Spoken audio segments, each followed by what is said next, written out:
The man had just moved into his new house when he discovered a secret. Hidden behind one of the walls was a concealed door. He immediately called his wife, and when they opened the door, they found nothing inside. But the moment his wife stepped through the iron door, the lights behind them began to flicker strangely. At first, Jack didn't think much of it, assuming it was just an issue with the wiring.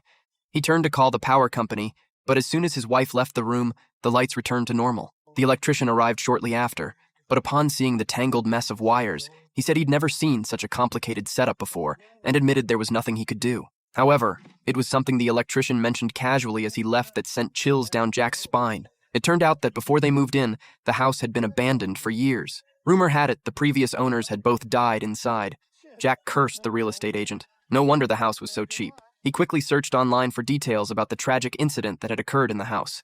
He learned that the former homeowners had been brutally killed, and although the murderer had been caught at the scene, his identity remained a mystery. Even the killer himself couldn't explain where he had come from. Eventually, the authorities determined he was mentally unstable and locked him in a psychiatric hospital. This place really was a cursed house, but Jack didn't dare tell his wife. She had already defied her entire family to run away with him, and as a struggling artist, all of Jack's savings had barely been enough to buy this cheap villa. Frustrated, Jack went to that mysterious room and started drinking alone. Before he knew it, the bottle was empty. Jokingly, he muttered that he wished he had another one. To his shock, when the lights flickered back on, there was a fresh bottle of wine right in front of him.